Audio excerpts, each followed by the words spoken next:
Carta de Santiago. Santiago, capítulo 1.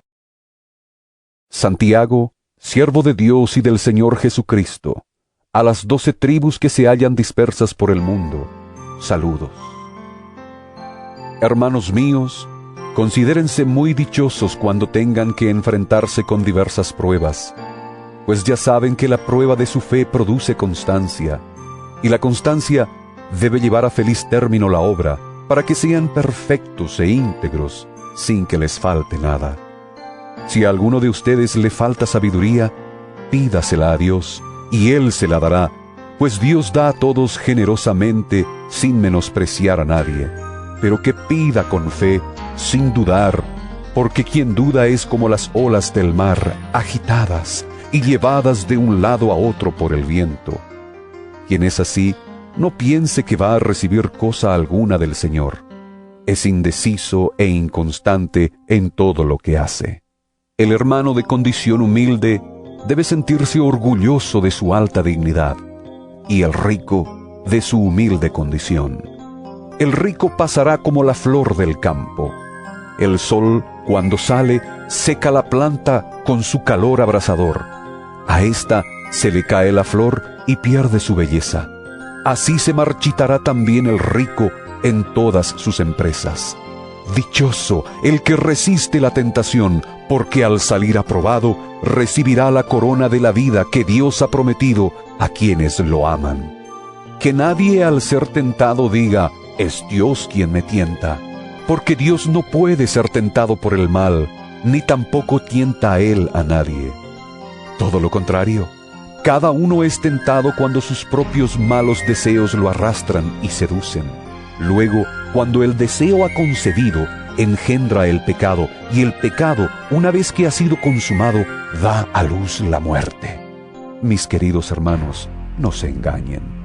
Toda buena dádiva y todo don perfecto descienden de lo alto, donde está el Padre que creó las lumbreras celestes, y que no cambia como los astros, ni se mueve como las sombras. Por su propia voluntad nos hizo nacer mediante la palabra de verdad, para que fuéramos como los primeros y mejores frutos de su creación. Mis queridos hermanos, tengan presente esto. Todos deben estar listos para escuchar y ser lentos para hablar y para enojarse, pues la ira humana no produce la vida justa que Dios quiere. Por esto, despójense de toda inmundicia y de la maldad que tanto abunda, para que puedan recibir con humildad la palabra sembrada en ustedes, la cual tiene poder para salvarles la vida. No se contenten solo con escuchar la palabra, pues así se engañan ustedes mismos. Llévenla a la práctica. El que escucha la palabra pero no la pone en práctica, es como el que se mira el rostro en un espejo y, después de mirarse, se va y se olvida enseguida de cómo es.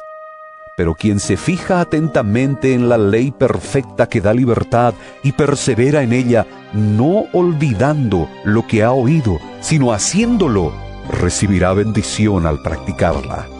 Si alguien se cree religioso, pero no le pone freno a su lengua, se engaña a sí mismo, y su religión no sirve para nada.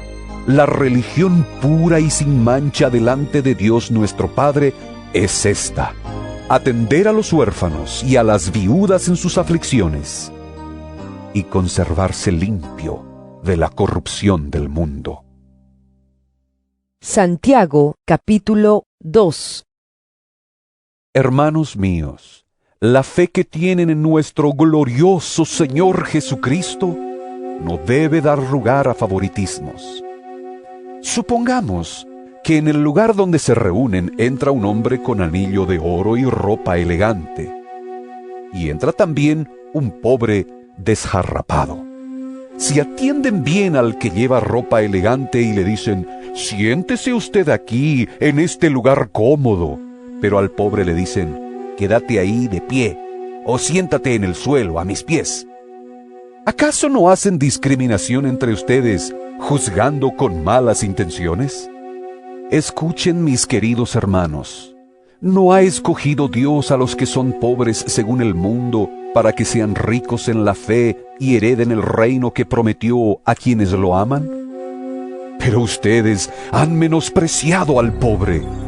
¿No son los ricos quienes los explotan a ustedes y los arrastran ante los tribunales?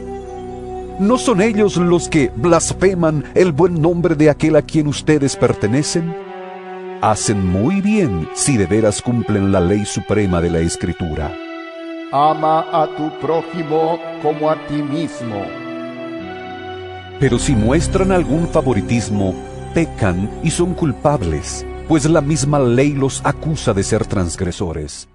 Porque el que cumple con toda la ley, pero falla en un solo punto, ya es culpable de haberla quebrantado toda.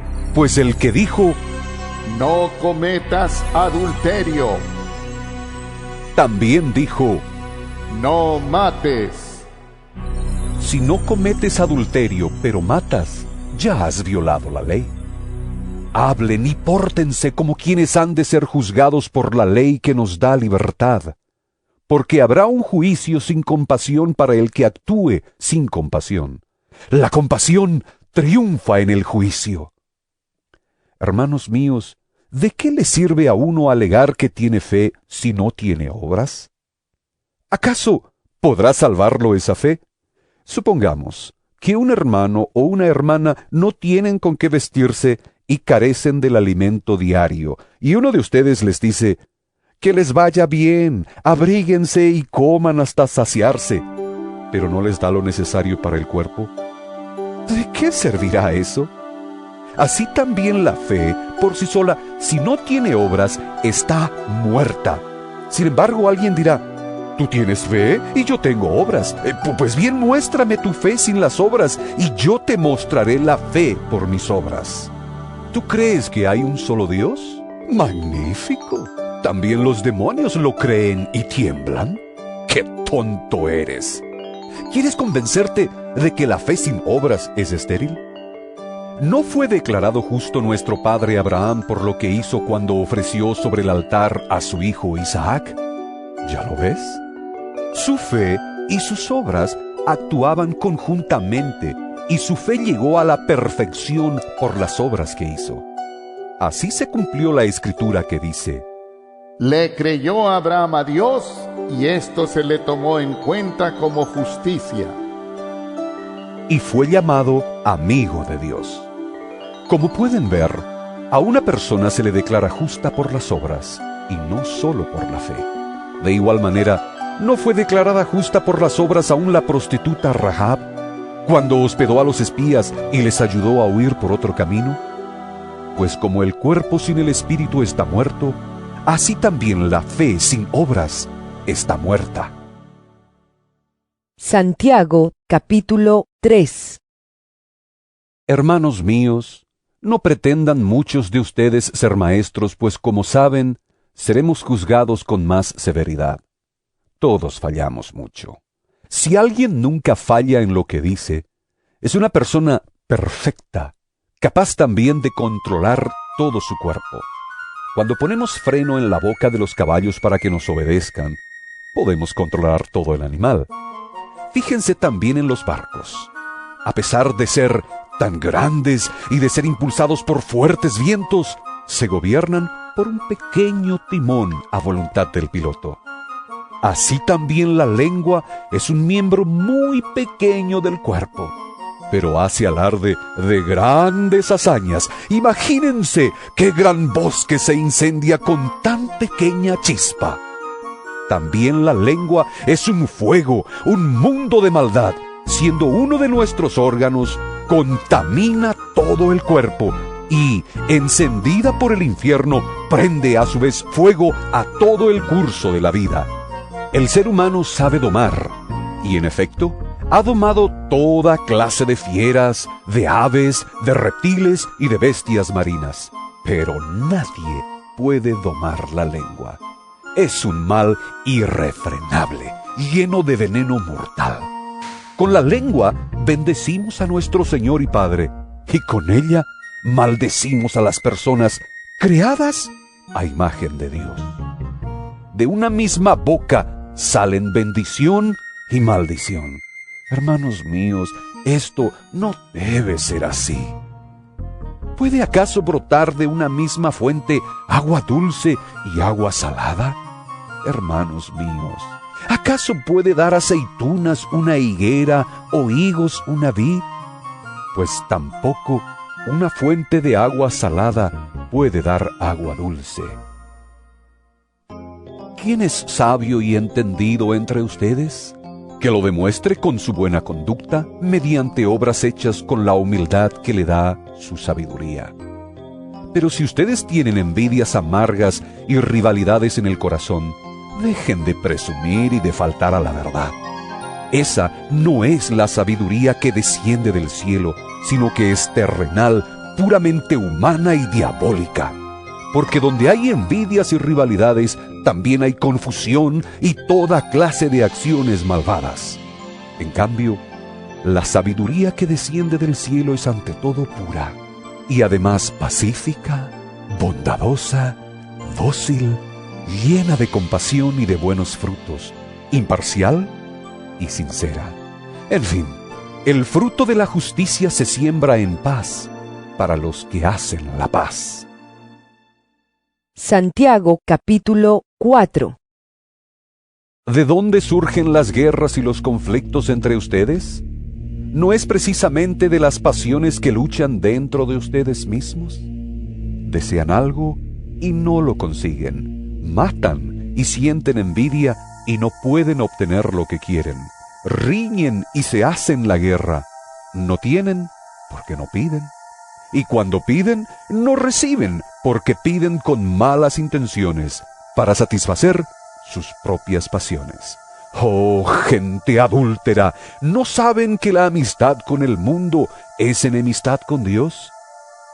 Si alguien quiere ser amigo del mundo, se vuelve enemigo de Dios. ¿O creen que la Escritura dice en vano que Dios ama celosamente al Espíritu que hizo morar en nosotros? Pero Él nos da mayor ayuda con su gracia. Por eso dice la Escritura: Dios se opone a los orgullosos, pero da gracia a los humildes. Así que sométanse a Dios, resistan al diablo, y Él huirá de ustedes. Acérquense a Dios, y Él se acercará a ustedes.